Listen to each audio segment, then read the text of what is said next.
neste momento, teremos a primeira palestra da manhã. Compartilhamento de infraestrutura, postes, preços e alternativas. Convidamos o presidente do Conselho de Administração da Brint, o senhor Breno Vale, que será o moderador deste painel.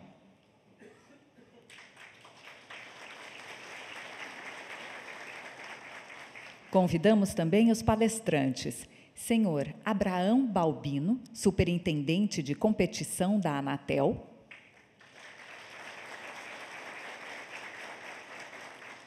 o senhor Carlos Alberto Matar, superintendente de regulação da distribuição da ANEEL, e o senhor Basílio Pérez, diretor da Brint.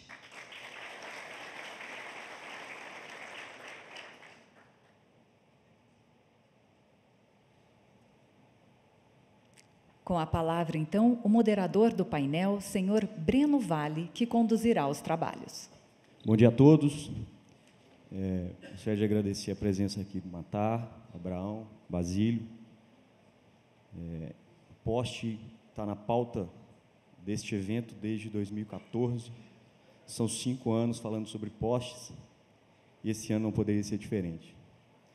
Vem aí uma revisão da resolução conjunta, que é extremamente importante para o setor, extremamente importante para os provedores regionais continuarem a crescer, continuarem a instalar banda larga e fibra ótica aí, Brasil afora. E a gente tem uma expectativa muito boa que essa revisão seja muito benéfica do ponto de vista regulatório e os provedores continuem instalando as suas fibras da forma que estão fazendo hoje. E vamos ouvir, então, gostaria de convidar o Abraão Balbino para fazer a sua apresentação e vamos ver o que a Anatel tem para falar para a gente aí sobre compartilhamento. Abraão.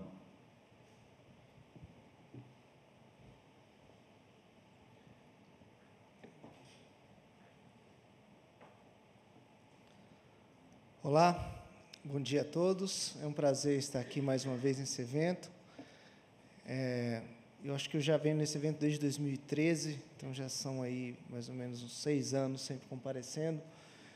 E cada vez maior, cada vez mais pujante. Eu quero parabenizar a Brint pela organização e por poder também estar sempre compartilhando e discutindo num processo que a gente é muito feliz de ter no nosso país esse fenômeno que são os provedores regionais, como agentes de desenvolvimento, e a gente é muito, a Anatel sabe que é parte disso, porque nós temos também sempre um diálogo franco e uma regulação que busca incentivar isso. Então, vim aqui mais uma vez nesse evento falar desse assunto.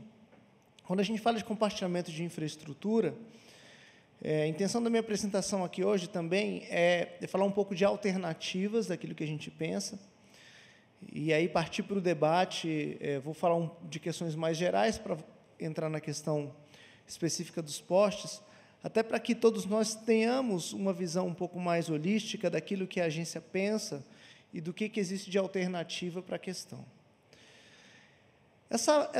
Esse slide que eu estou falando aqui é ilustrativo de como a gente pensa a regulação. E, se a gente for analisar, essa matriz fala dos tipos diferentes de agentes que existem no setor. Você tem as empresas dominantes, que são aquelas que a gente chama de PMS, ou seja, poder de mercado significativo, e aquelas empresas não dominantes, que não têm um domínio econômico específico. E você tem aquelas empresas que têm um porte significativo e aquelas que não têm um porte significativo, as chamadas PPPs. Basicamente, o grupo que nós estamos falando aqui são daqueles agentes que não têm domínio econômico e que também não têm um porte significativo. O que isso significa? Isso significa que a Anatel regula e pensa a regulação para cada um desses 4 quadrantes. E vocês estão ali naquele quadrante dos não dominantes e que são prestadores de pequeno porte. E que, basicamente, necessitam, portanto, de medidas regulatórias, menos medidas regulatórias amplas, como de qualidade e consumidor, e precisam também de medidas regulatórias para a competição, para que você consiga desenvolver o seu negócio.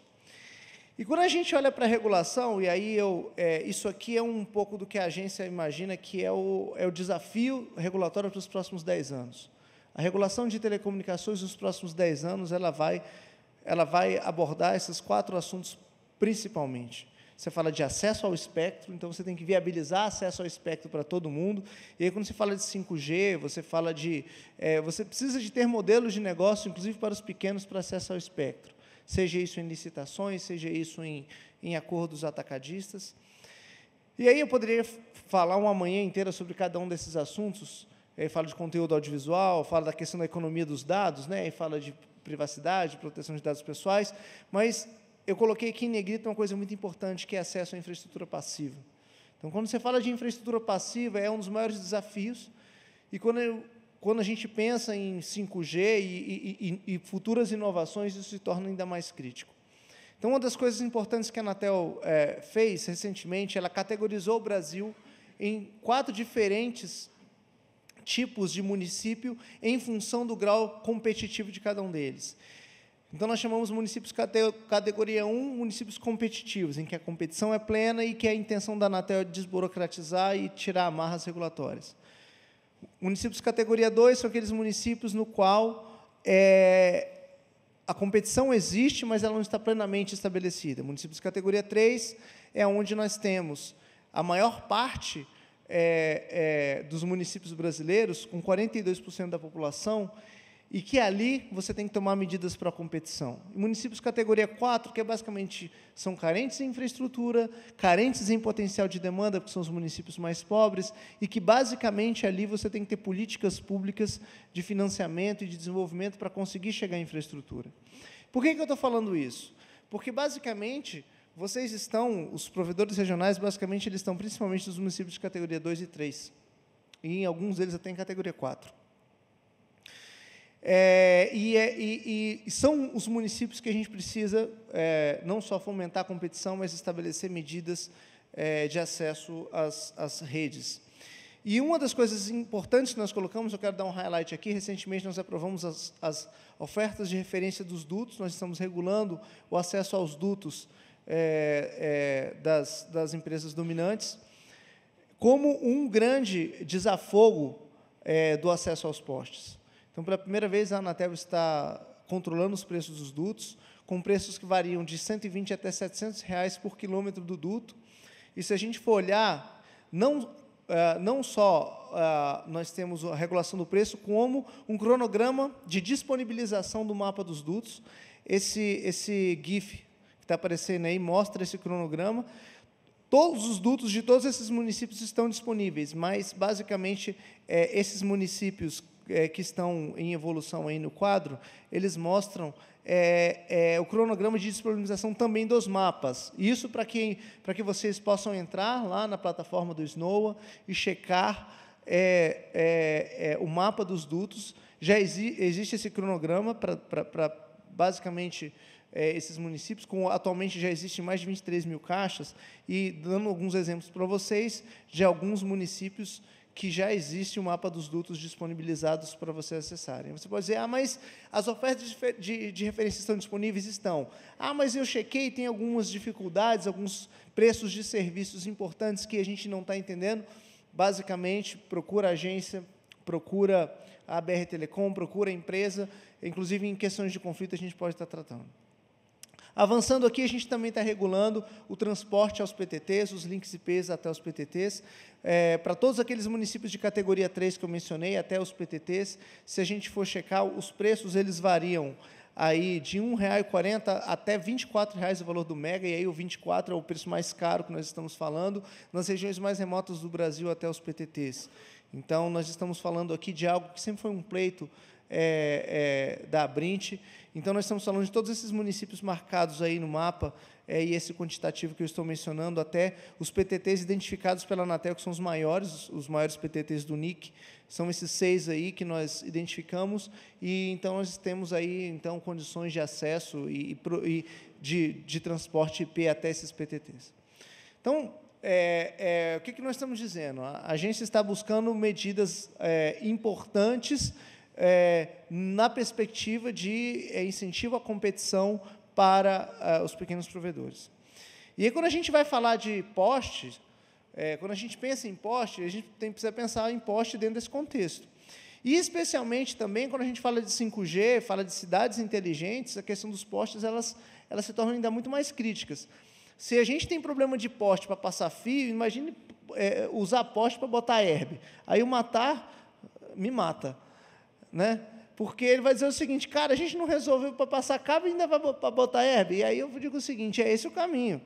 Se a gente for olhar, você vai ter uma herb 5G a cada 200 metros. Não tem como botar isso em torre, você tem que botar isso em herb. Aí você fala assim, poxa, você está falando de herb em poste num evento de pequeno provedor que basicamente usa fibra. Eu sei que muitos de vocês também já pensam nisso, mas isso aqui exemplifica o quão complexo está se tornando esse problema. E basicamente, alternativas de compartilhamento, alternativas de uso e de otimização do uso do poste é uma das coisas que a gente precisa debater. E aí a grande mensagem que eu falo aqui, que eu trago para vocês na questão dos postes nós temos debatido a questão do preço, nós temos debatido um modelo regulatório para isso, mas a principal mensagem que nós precisamos ter é buscar um melhor relacionamento com as distribuidoras. Buscar um melhor relacionamento, principalmente na otimização do uso dessa infraestrutura. Se nós não entendermos que os problemas que nós temos, que são muito severos e complexos, que isso não é um problema nosso, se a gente não entender que isso aqui não é um problema nosso, a gente nunca vai resolver o problema do uso dos postes. Se a gente for analisar, eu dividiria que o acesso aos postes no Brasil, você tem 3 grandes cenários. Você tem um cenário em que o poste não está lotado, o poste não tem problema, e o problema é preço. E aí, basicamente, eu poderia dizer que 60%, 70% dos postes brasileiros estão nesse cenário.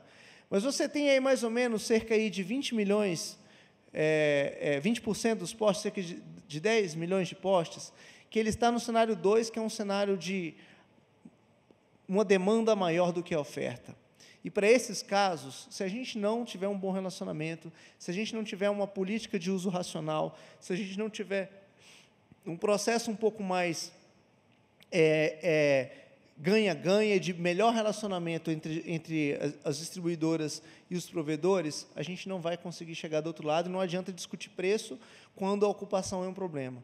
E você tem áreas ainda mais caóticas, que é o terceiro caso, que se insere São Paulo e talvez os maiores municípios, em que aí talvez a gente vai precisar de uma política pública ainda mais agressiva, com ações muito mais intensivas para tentar resolver a questão.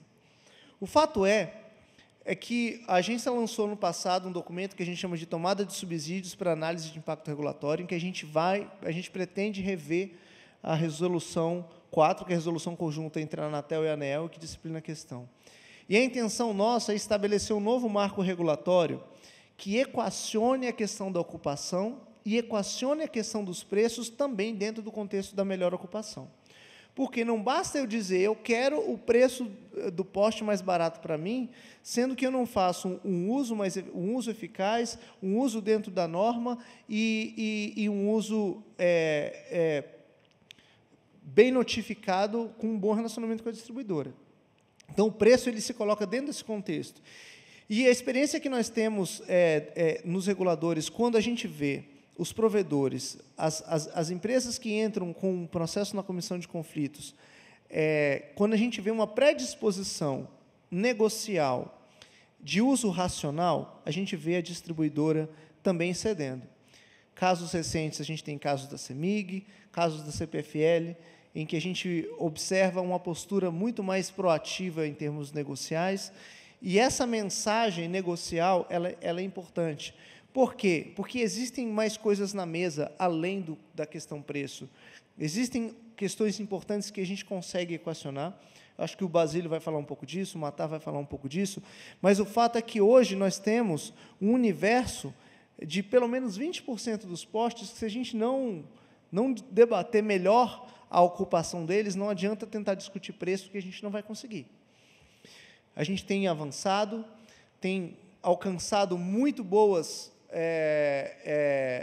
muitos bons resultados em vários dos conflitos. Nós já estamos com um debate muito maduro com a ANEEL, na perspectiva de um modelo regulatório que gere incentivos de parte a parte, tanto na questão do preço quanto na questão da ocupação, para, a partir daí, ter um resultado mais, como eu falei, mais ganha-ganha.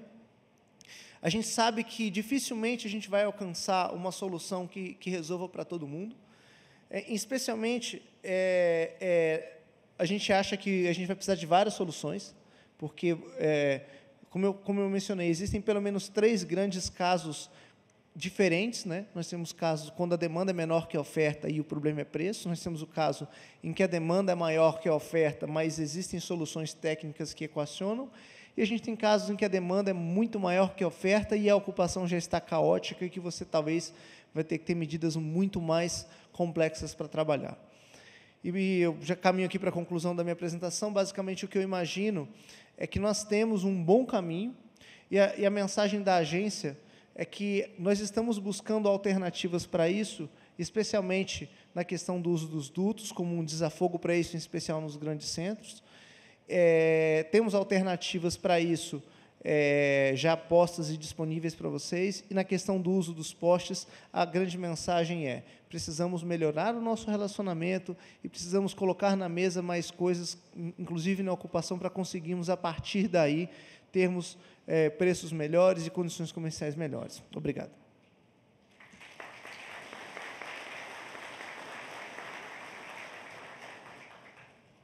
Muito obrigado, Abraão. Convido agora Carlos Alberto Matar, superintendente de regulação da distribuição da ANEEL, a fazer a sua apresentação.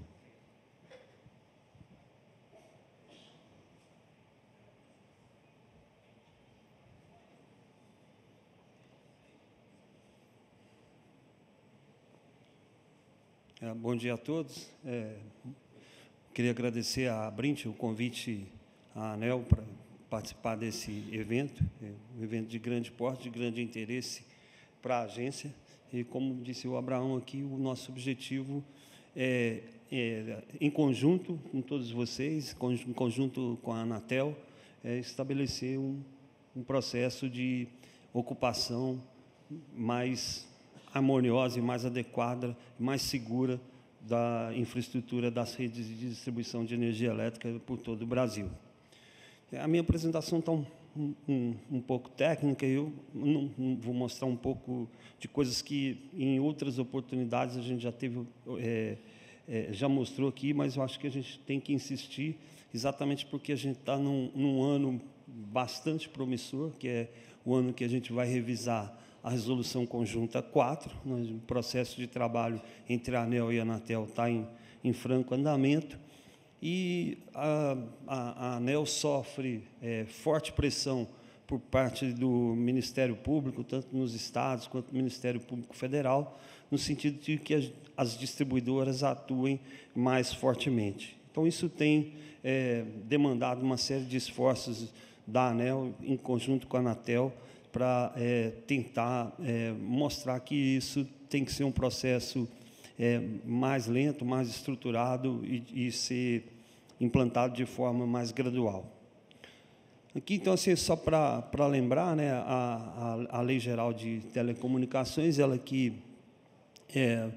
diz que as prestadoras de serviços de telecomunicação, elas poderão utilizar as infraestruturas existentes de energia elétrica de forma não discriminatória e a preços e condições justos e razoáveis, né?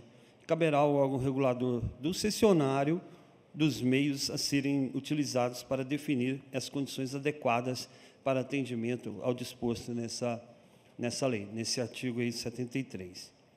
E aí, a norma brasileira, que é de conhecimento de todos, estipula aí qual é a faixa de ocupação dos postes. Essa faixa, o poste médio utilizado no Brasil hoje é em torno de 50 centímetros, mas ela pode variar de acordo com a altura do poste, um pouquinho mais, um pouquinho menos, mas é em torno de 50 centímetros, que é a faixa que você ocupa regularmente em condições seguras, tanto para a operação da rede de distribuição, quanto para a operação do serviço de comunicação móvel. Então, aqui a gente tem um exemplo de um poste usado de forma adequada e atendendo à norma do padrão ABNT, né? Isso é o que a gente vai procurar fazer ao longo de todo o Brasil e num prazo que a gente vai combinar ao longo do processo de audiência pública da revisão da Resolução Conjunta 4. O que a gente não pode tolerar é exatamente isso, que assim, vocês conhecem isso tão bem ou até mais do que a gente. Essa é uma coisa que é absolutamente inadmissível que continue proliferando pelo Brasil afora. Isso é uma cidade aqui do interior de São Paulo, chamada Monções, e foi uma contribuição que a gente recebeu no âmbito da consulta pública para a revisão da Resolução Conjunta 4. E as consequências desse daí são essas notícias que a gente tem aí por todo o Brasil. Acidentes envolvendo mortes de pessoas, colocando em perigo pessoas e empregados das empresas, tanto das empresas de telecomunicações, das empresas de vocês, quanto os empregados das distribuidoras de energia elétrica. E a forte ação do Ministério Público no sentido de que as distribuidoras são as proprietárias dos ativos e que elas têm por obrigação fazer essa fiscalização e essa vigilância desses ativos, desses postes, no sentido de que essa ocupação irregular não ocorra. Inclusive com decisões até mais fortes, como aconteceu aqui em São Paulo, no ano passado, numa ação do Ministério Público, conduzida aí pela ANEEL e pela Anatel, que acho que é de conhecimento da grande maioria de todos vocês. Bom, a resolução conjunta ANEEL-Anatel-ANP é de 99, né, ela regulamenta o compartilhamento desse uso de infraestrutura entre esses setores de energia elétrica e ela estabelece pontos importantes que devem ser cumpridos para que esse compartilhamento ocorra. Caberá à agência reguladora detentora do ativo, né, no caso, a regulador de energia elétrica, regulamentar os requisitos mínimos aplicáveis ao cumprimento dessa ocupação compartilhada que é determinada na lei. As ocupações o principal problema que nós enfrentamos hoje são as ocupações que são feitas sem projeto técnico previamente aprovado pelas distribuidoras. E aí nós estamos falando de dois tipos de ocupação: a ocupação à revelia e a ocupação clandestina. Em função da Resolução Conjunta 4, a ANEEL tem a Resolução Normativa 797, que foi revisada lá em 2017, e que traz essas determinações que a ocupação da infraestrutura que não conste de projeto técnico previamente aprovada pelo detentor, mesmo que o ocupante tenha contrato de compartilhamento com o detentor. Então, isso é ocupação à revelia, ou seja, você usa o poste, mesmo tendo contrato, mas não submeteu o projeto à aprovação da distribuidora. E a ocupação clandestina é quando você não apresenta o projeto e ocupa o poste da distribuidora. E aí nós temos tentado dimensionar o tamanho desse problema, ou seja, o número de ocupações à revelia e ocupações clandestinas que ocorrem. Então, a gente definiu esses dois indicadores, esse tipo de ocupação sem o projeto técnico, como é que isso está acontecendo, e a gente fez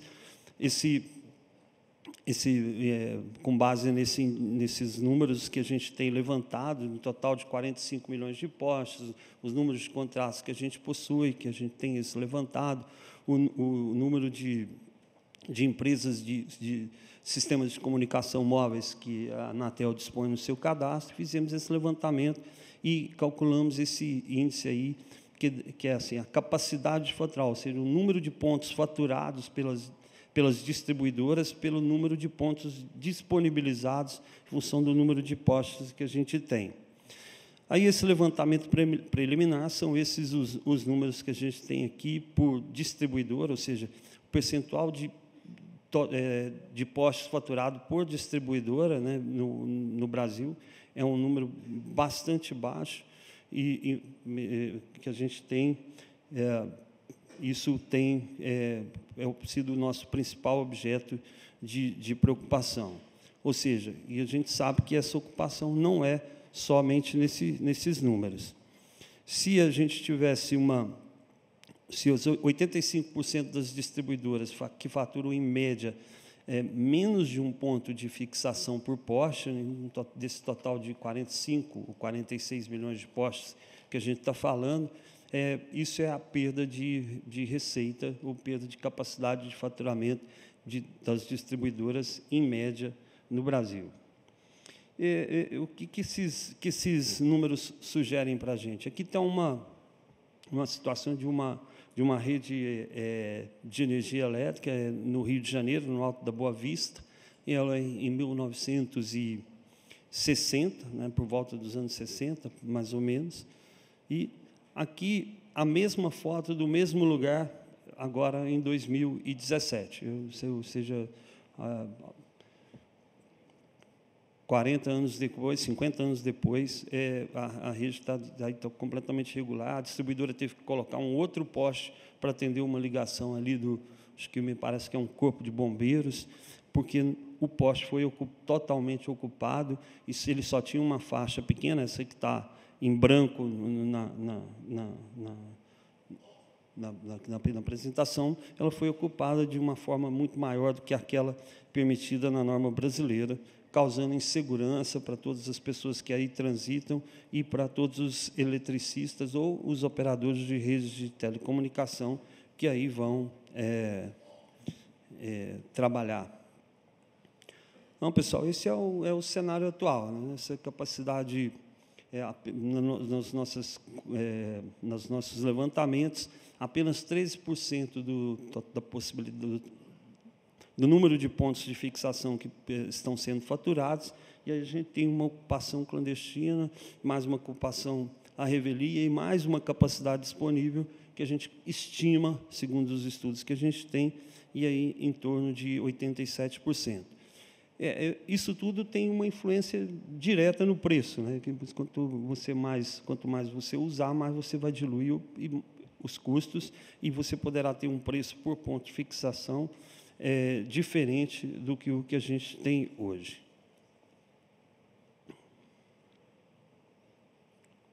A ocupação clandestina, né, você tem o ocupante, que é o prestador, os prestadores regularizados do serviço de telecomunicação, e eles eventualmente têm operações irregulares. A agência reguladora, ela tem que fazer uma atuação forte, principalmente por causa da segurança pública e dos eventuais acidentes e qualidade da rede de energia elétrica.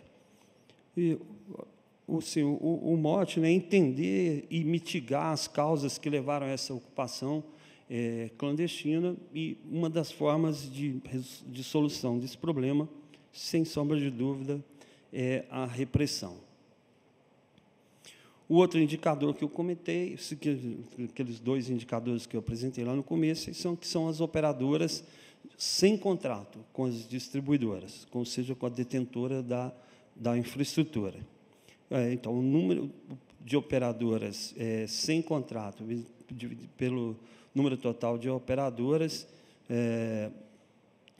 esse é o outro indicador que a gente tem. A gente cruzou esses dados da ANEEL, os dados que a gente dispõe na ANEEL, e com os dados que a gente dispõe lá na Anatel, e as conclusões que a gente chega para esse indicador são até um pouco mais um levantamento preliminar que a gente tem, ou seja, naquela categoria de empresas que tem mais de 1 milhão de pontos de acesso, praticamente não, todas têm contratos, e na medida que você vai diminuindo o número de pontos de ocupação, a quantidade de operadoras sem contrato, esse percentual vai aumentando.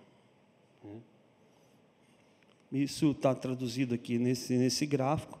Pequenos provedores têm liderado o crescimento dessa ocupação do acesso, né, devido ao crescimento da da banda larga pelos consumidores brasileiros, e esses 2 índices estão aí estabelecidos.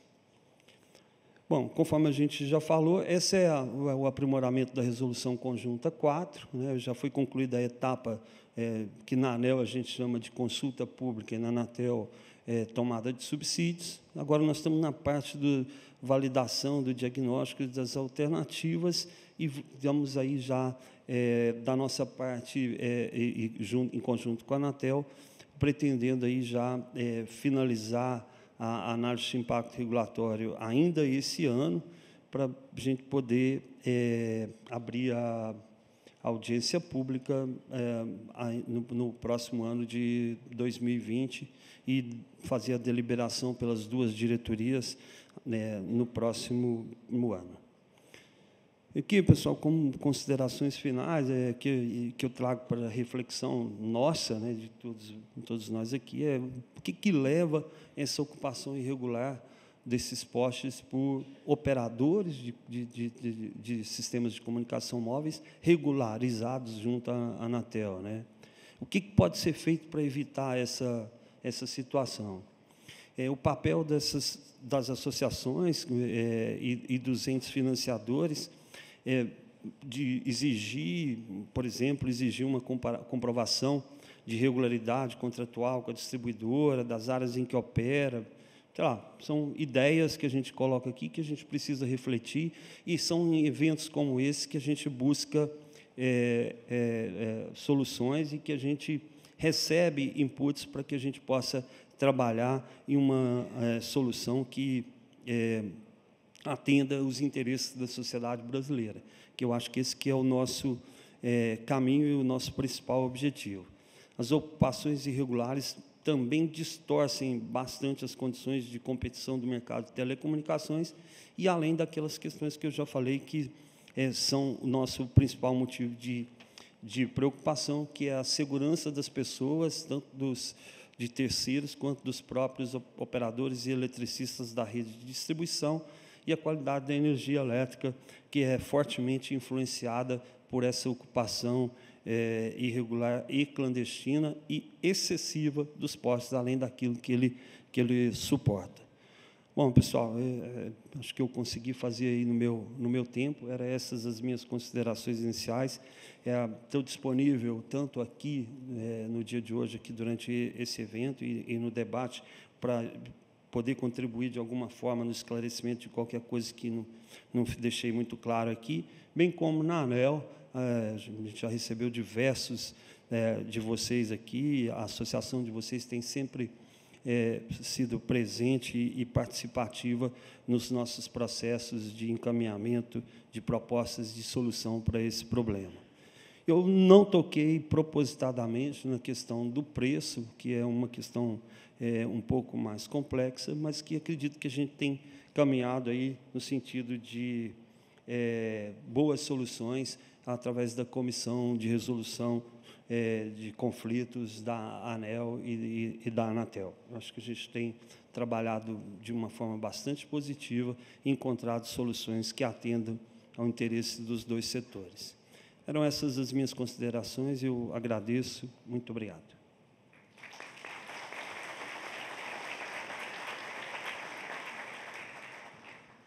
Obrigado, Matar. Convido agora o Basílio Pérez, diretor da Abrint, para fazer a sua apresentação.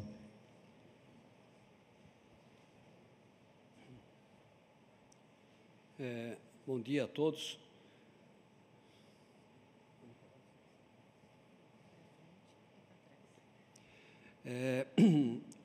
Vou fazer uma apresentação sobre compartilhamento de postes. Vou mostrar dois aspectos diferentes. Um é uma proposta conciliadora que a Abrint tem trabalhado para tentar encontrar problemas e soluções para a confusão que já existe hoje em dia. E o outro é um benchmark internacional sobre a questão de como que são os postes em outros países, porque, diferente do que foi apresentado, para nós o preço é uma coisa muito importante. Então, não é só um problema de ocupação. A ocupação é um problema, mas o preço é fundamental. E, antes de mais nada, eu queria falar uma coisa que é o seguinte.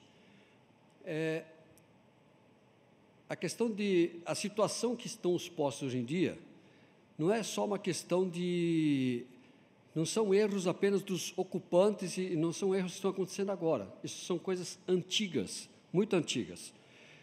A Resolução 4, ela é de 2014, mas eu me lembro que, em 2012, num evento da Abrint, ainda no Maxud, a gente falou com o ministro da época e a coisa estava partindo para uma questão de um decreto que iria estabelecer preço. Não se falava em resolução conjunta. A resolução conjunta é uma coisa que surgiu depois. Naquela época, em 2012, nós estávamos preocupados especificamente com o preço. O preço era uma coisa que preocupava todo mundo. E, do lado das distribuidoras de energia elétrica, não havia preocupação.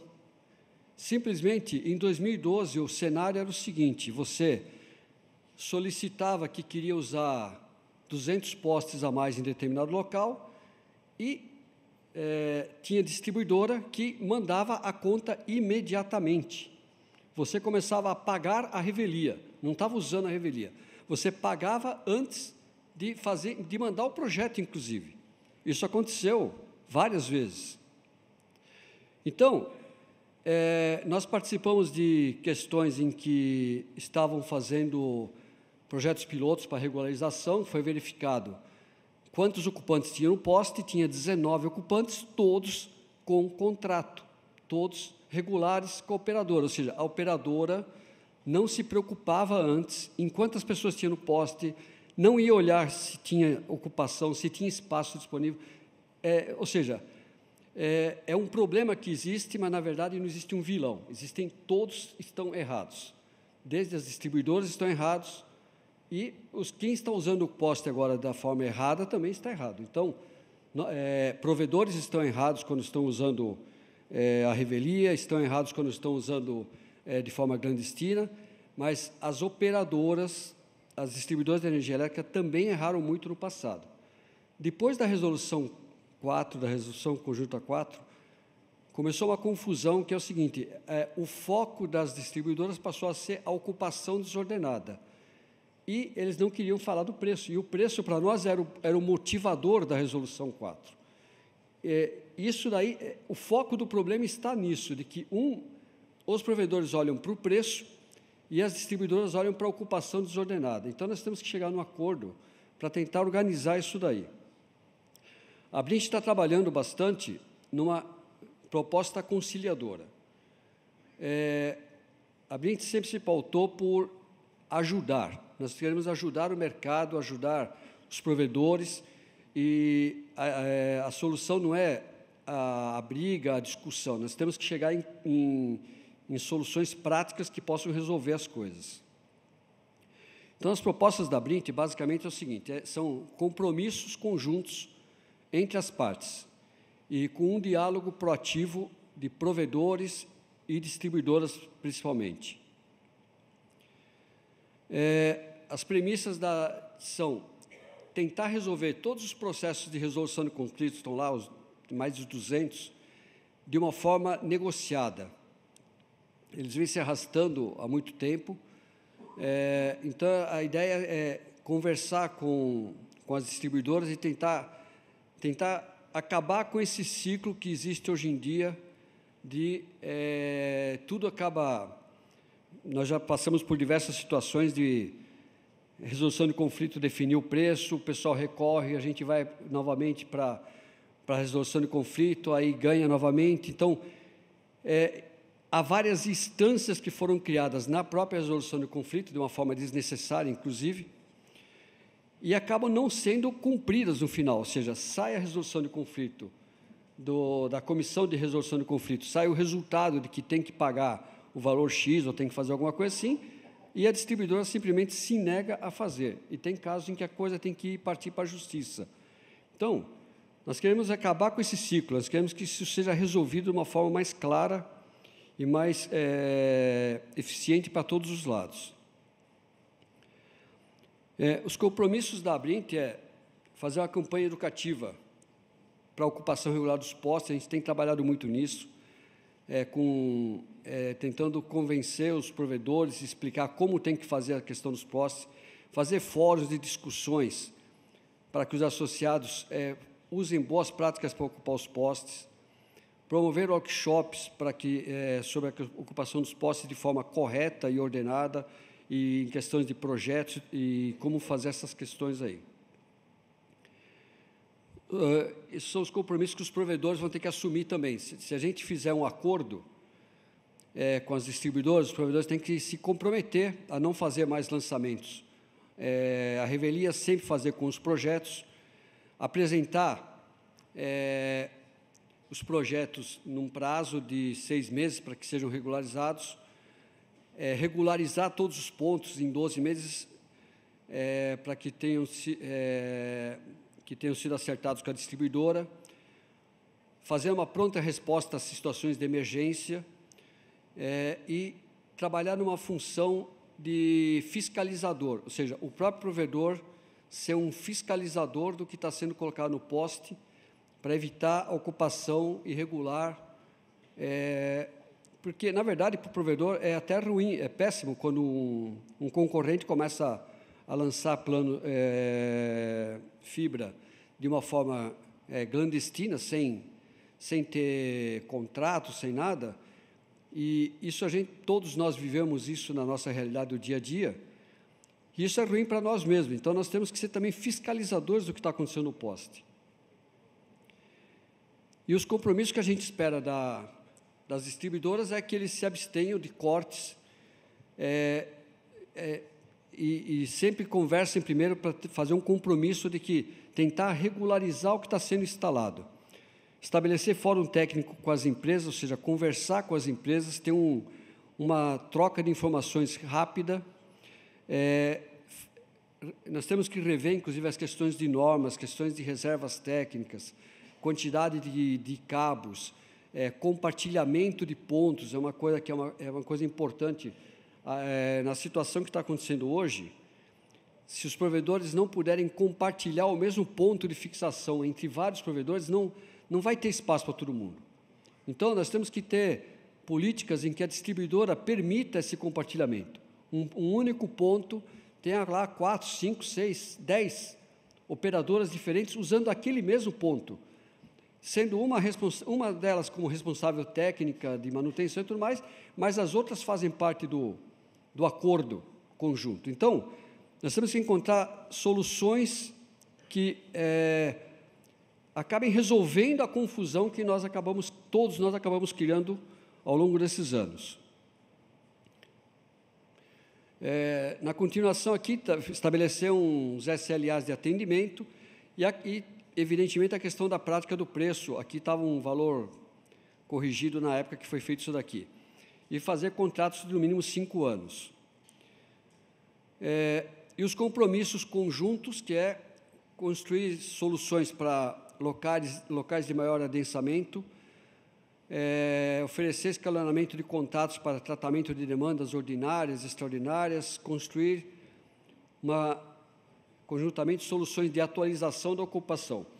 Existem locais aqui em São Paulo, principalmente, que a solução no poste já não é nem o poste, tem que enterrar, não há o que fazer.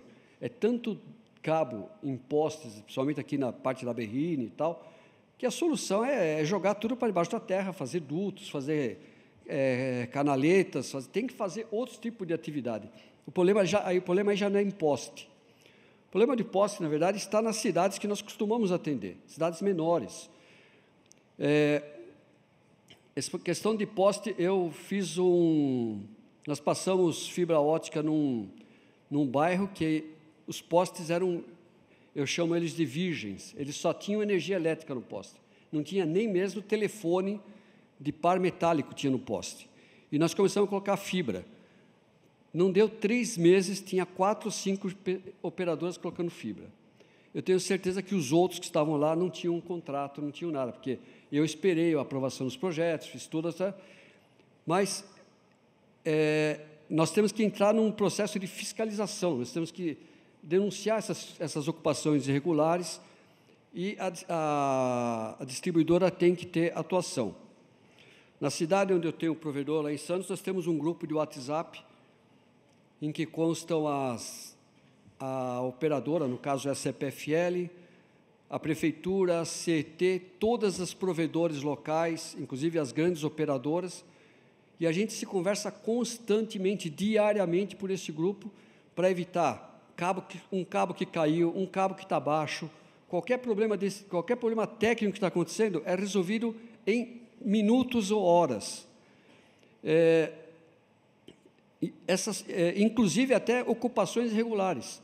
A gente já pegou gente passando cabos em avenidas que a gente sabe que não tinha projeto aprovado, porque não tinha como aprovar projeto, porque estava completamente ocupado, e pelo grupo de WhatsApp nós acionamos a CPFL para que ela corresse lá para resolver, e ela foi lá e pegou o pessoal na escada e mandou embargar a obra, porque realmente não tinha contrato. Então, esse tipo de relacionamento, esse tipo de cooperação entre as operadoras, todas as operadoras e a própria distribuidora de energia é fundamental para a gente tentar pôr um pouco de ordem na casa.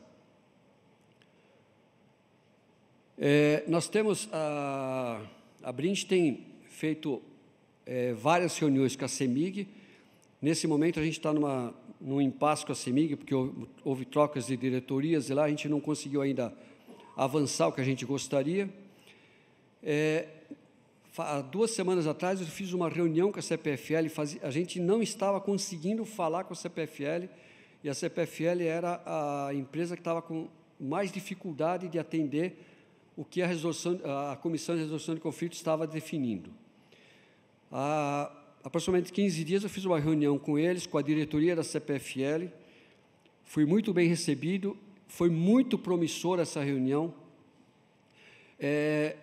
Realmente, eles têm se mostrado extremamente bem dispostos a regularizar a rede, e eu achei que nós ainda temos outras conversas a fazer, porque esse assunto está em pauta, ainda temos outras reuniões para dar sequência, mas eu tenho uma esperança muito grande de que nós vamos ter, pelo menos com a CPFL, vamos ter de um case de insucesso, vai se virar um case de sucesso rapidamente. Depois eu vou passar para vocês esses detalhes do que a CPFL tem nos proposto e o que a gente pode vir a aproveitar de lá. Eu vou ter que correr um pouco, senão meu tempo não vai dar certo aqui, mas é o seguinte, eu vou falar um pouco agora, até agora eu estou falando da questão conciliatória, o que a gente pode fazer, mas eu vou agora fazer uma comparação do que está acontecendo em outros países, para a gente ver que nós temos muito que avançar, principalmente na nova análise da nova proposta da Resolução 4, que está sendo preparada. Alguns de vocês devem saber que a Brint agora faz parte do LAC-SP. O LAC-SP é uma federação de associações de provedores de internet da América Latina e do Caribe.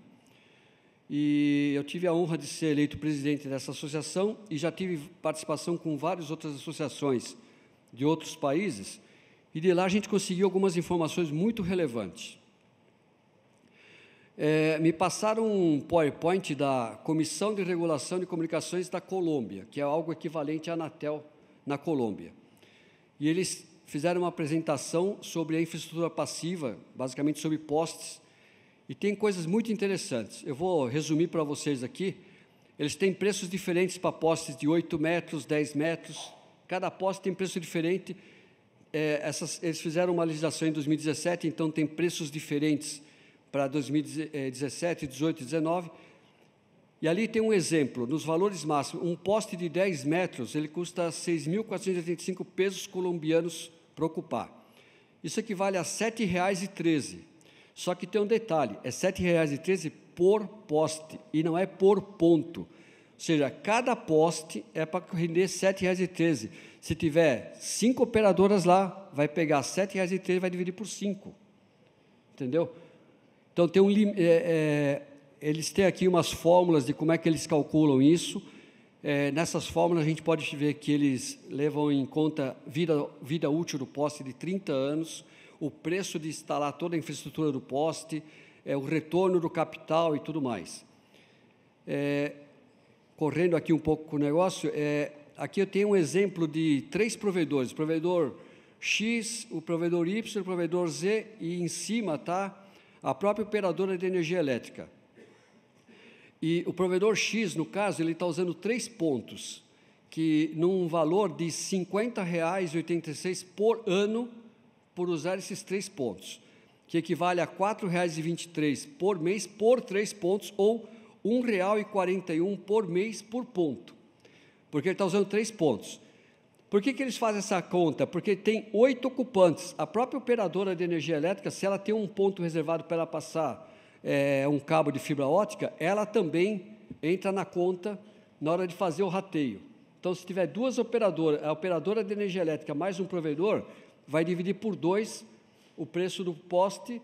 Então, o poste tem que render o poste. Ela não é como o caso que acontece aqui no Brasil, de que tem 5 posições de R$ 13 cada uma. Aquele poste se paga, a cada 6 meses se paga um poste novo. É uma coisa realmente exagerada. Nos Estados Unidos, a gente conseguiu um documento da FCC que mostra que a rentabilidade de 30 centímetros de espaço no poste, um pedaço, eles não fazem por ponto. A rentabilidade de 30 centímetros é de $20 por ano. Se a gente for levar isso daí, dá R$ 7,00 por mês nos 30 centímetros. Quantas pessoas couberam aqueles 30 centímetros? Aqui no Brasil, nós temos meio metro, que é disponível no poste para a gente poder usar. Então, é uma forma diferente de tratar, mas a gente vê que os preços ainda assim são extremamente mais baixos que no Brasil. No México, é $4 por ano por poste, que o pessoal paga. $4 por ano. Isso dá R$ 1,43 por mês. E agora está começando no México uma regulação nova, que é o seguinte: cabo de fibra ótica, por ser mais levinho, ele paga só 80 centavos de dólar por ano, por poste. E o cabo metálico continua pagando os $4 por ano. Então, vocês veem que isso daí é um valor extremamente mais barato que no Brasil. E a pergunta é essa: os postes no Brasil são mais baratos? Eles não são... O que tem de errado com o poste no Brasil para ele custar o que custa? Não tem essa comparação possível. A conclusão óbvia é o seguinte: olha, quando eu definir o preço de referência, eu posso falar, eu avisei que isso ia dar coisa errada.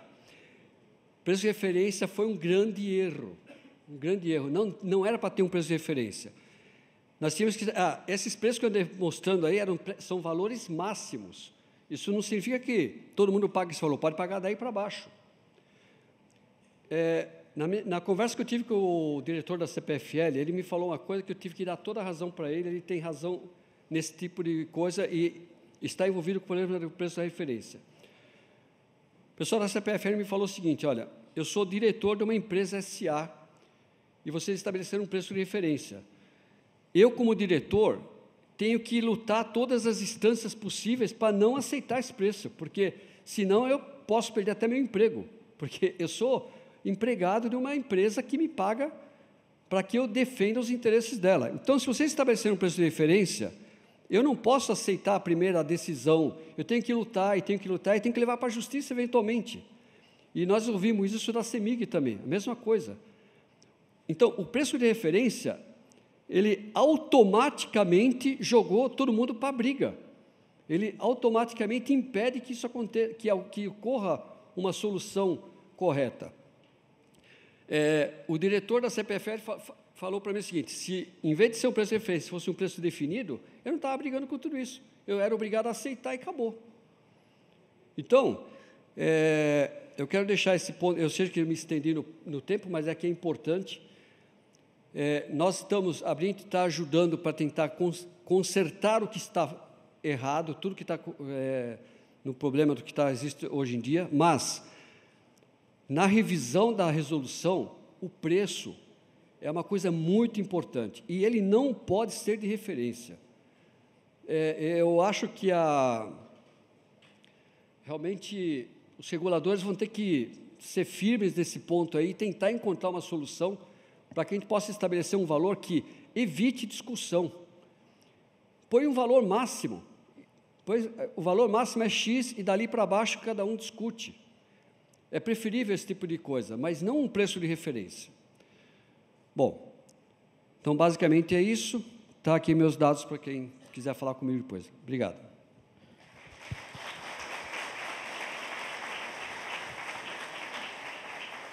Obrigado, Basílio.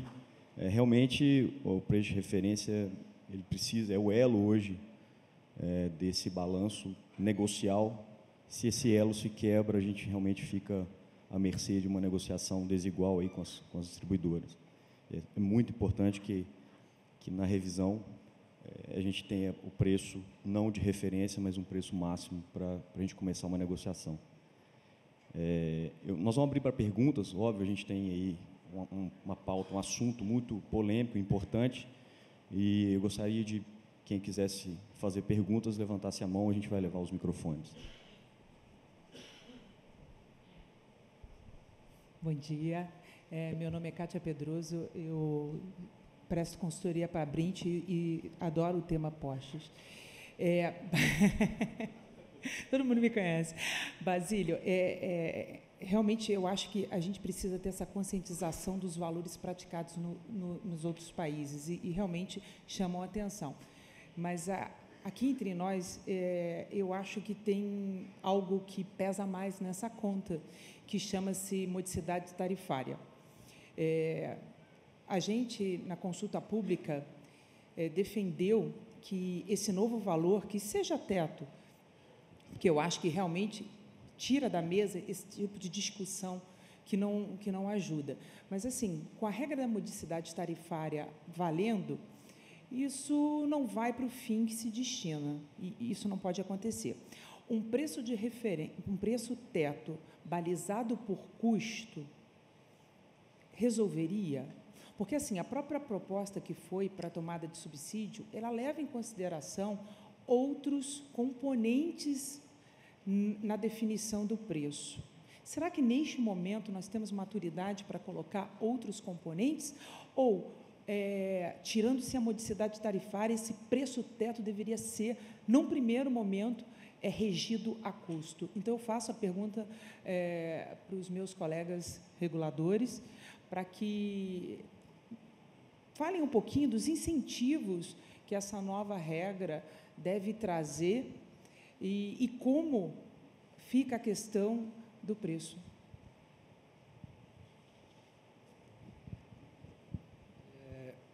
Eu acho que tem que levar em consideração o custo, realmente. Eu passei um pouco rapidamente, já tinha acabado o tempo, mas no PowerPoint que me deram da Colômbia lá, eles fazem o levantamento por custo. Então, por exemplo, eles sabem quanto custou toda a infraestrutura de montar o poste, qual é a vida útil do poste, quanto vai custar anualmente para fazer a manutenção, o acompanhamento e a operação do poste. Tá tudo naquela tela que eu mostrei, que estava muito pequeno, não dá para ver em detalhes. Fazem todo esse cálculo e eles chegaram a um valor de quanto eles têm que receber por poste, por ano, para aquilo ter uma rentabilidade, um retorno de investimento. Eles fazem esse tipo de cálculo. E aquele valor por poste é dividido pelos ocupantes do poste. Então, eu acho que tem condições de realmente a proposta pensar alguma coisa desse tipo. Não sei o que os reguladores pensam sobre isso, mas eu acho que teria que ser um pouco por aí. Kátia, eu entendo o seguinte: existem algumas coisas que a gente precisa botar junto.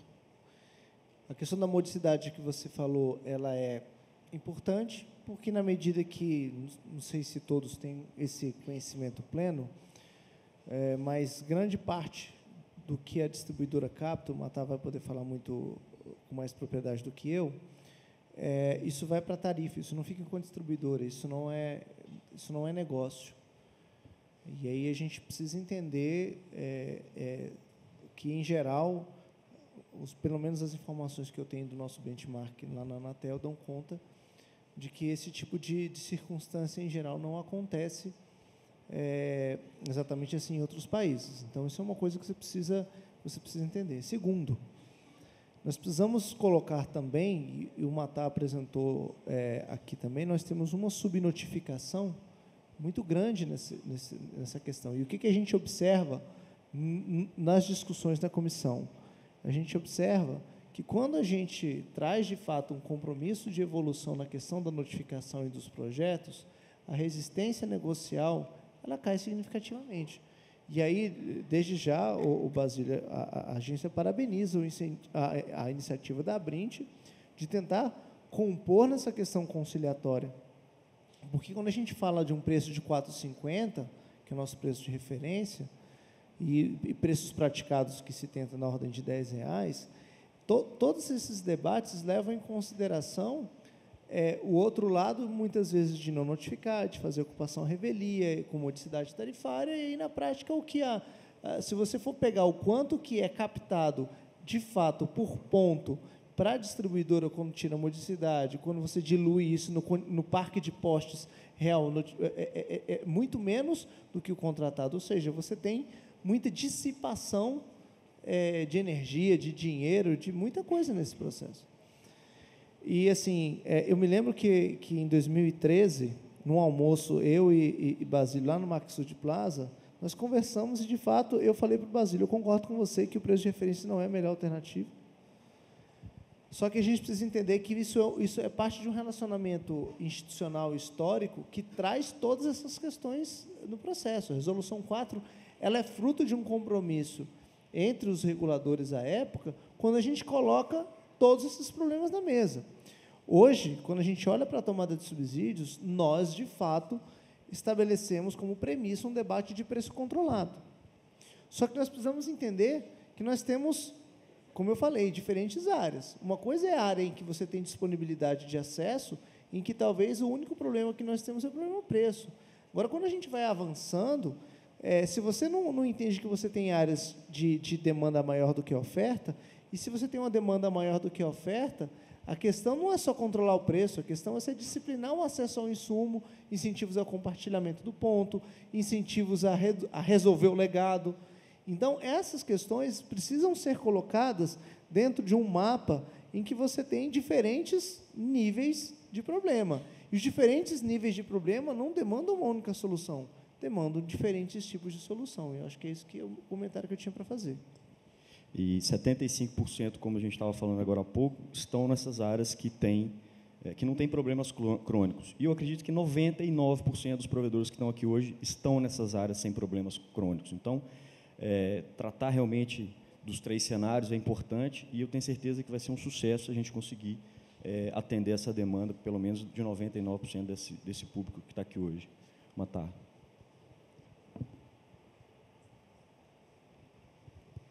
Então, desse preço de referência, principalmente o preço que está sendo estabelecido pela comissão, é uma obrigação legal da distribuidora compartilhar com os consumidores os ganhos que ela tem, que a gente chama de serviços acessórios.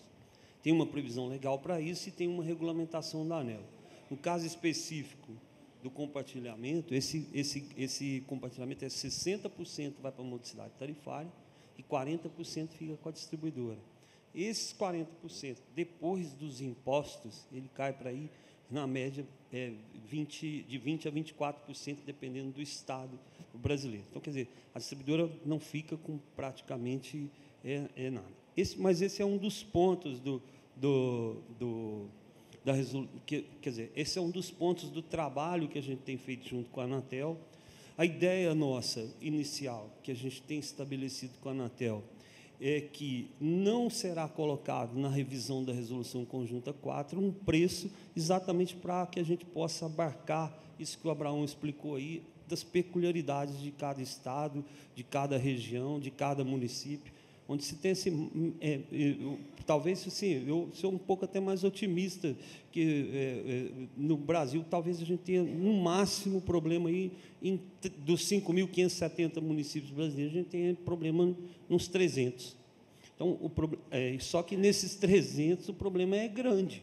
Esse é que é o detalhe principal. E, então, a gente queria estabelecer isso de uma outra forma, uma das alternativas que a gente pensa, então, vamos estabelecer aqui um prazo para a distribuidora fazer essa regularização junto com os usuários da rede de distribuição, e, num período de 10 anos, eu vou deixar ela apropriar 100% dessa receita que for oferida. Por exemplo, é uma alternativa a ser estudada. A partir do 11º ano, vamos compartilhar com os consumidores um percentual para a modicidade tarifária. Então, são diversas alternativas que a gente tem, e que, se a gente colocar na resolução, a gente vai engessar completamente, tem que cumprir.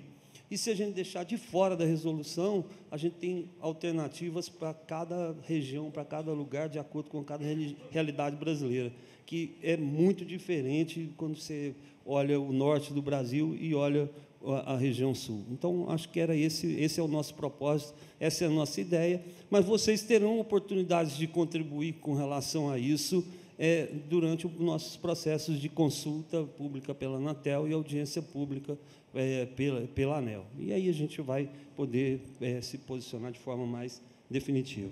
Agora, só queria, se você me permitisse, eu gostei muito da sua proposta com relação aos compromissos por parte dos provedores, por parte das distribuidoras. Acho que isso dá para a gente fazer muita coisa e avançar bastante, né? Não precisamos ficar esperando a regulamentação. Que ótimo. Mais alguma pergunta? Aqui. Sou Carlos, sou do Paraná. Foi mostrado as imagens de postes ali, realmente é uma coisa feia isso aí, né? Ocorre que, muitas vezes, isso é provocado e é deixado naquela situação pela própria empresa elétrica ou por seus terceirizados. Acho que todos aqui já enfrentaram problemas de empreiteira, chegar no poste, jogar tudo para o chão e fazer o serviço dele e deixar o nosso para que a gente resolva. Creio eu que deva ser feito algo nesse sentido. Se eles fizessem o serviço deles e deixassem os nossos cabos como estavam, não estaria naquela situação, ou muito melhor. Uma outra situação é que, às vezes, se apresenta aqui que são os provedores, os clandestinos ou os ocupantes de postes sem projeto. No Paraná, nós temos algumas operadoras grandes, nacionais, que ocupam postes e nós sabemos que não tem projeto, porque os nossos projetos foram reprovados diversas vezes e eles simplesmente, da noite para o dia, vêm e passam o cabo deles e está lá o cabo, sem projeto. E as operadoras sabem disso. Então, o vilão, às vezes, em tudo isso, não é o pequeno provedor ou provedor regional. As grandes teles têm muita culpa e eu gostaria muito que, em um evento das grandes teles, fossem apresentados esses números e essas fotos e também fossem cobradas com relação a isso. Obrigado. Obrigado, Carlos. Próxima pergunta? Só um minutinho, o microfone chegar aí, senão a gente não ouve aqui.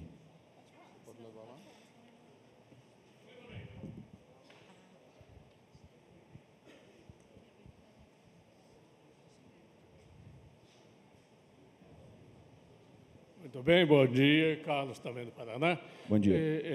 Eu gostaria de ver ali o comparativo benchmark internacional, ok? Sobre preço. Mas gostaria também que fosse mostrado, exibido, algumas postações que nós temos nos Estados Unidos, basicamente no Canadá, ao longo de toda a costa oeste, que nós temos na Europa, no Vietnã, que nós temos na Espanha, onde se pendura postes e fios por sobre as residências, até por ser centros históricos. Então, nós temos todo um histórico a caminhar de Brasil e de mundo, não é? Nós temos ali aquela foto do Alto da Boa Vista. Eu morei muitos anos no Rio de Janeiro, estudei, sou formado no Rio de Janeiro.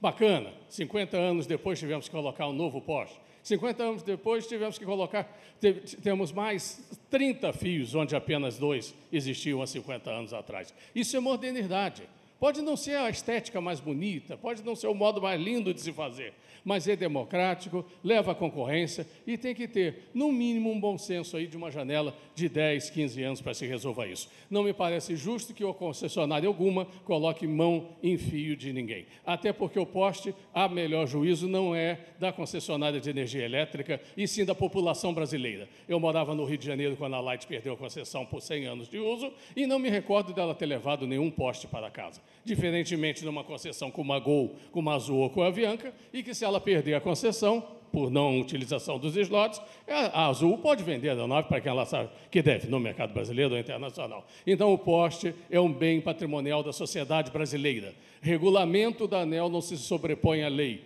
Lei Geral de Telecomunicações não fala isso em propriedade, e mesmo que falasse, seria inconstitucional.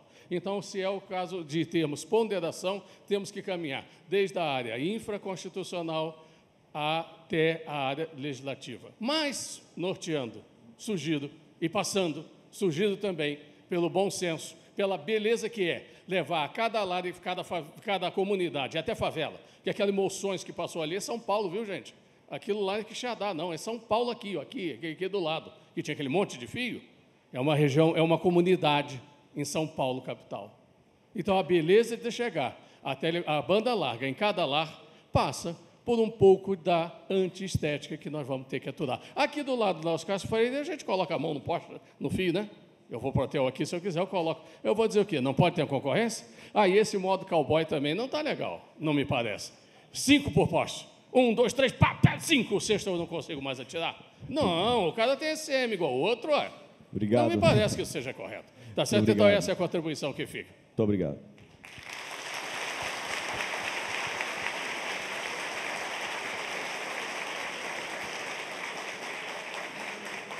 Bom, pessoal, a gente vai precisar encerrar. Nós já estamos aqui com o tempo estourado do painel. É um tema polêmico, realmente, e temos muito a avançar.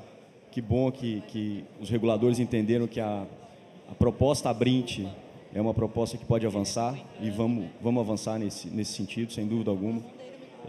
Então, para encerrar, eu gostaria de agradecer Carlos Matar pelo apoio aqui, presente, Abraão, Basílio, muito obrigado a todos, e vamos seguir com a próxima apresentação. Cláudia.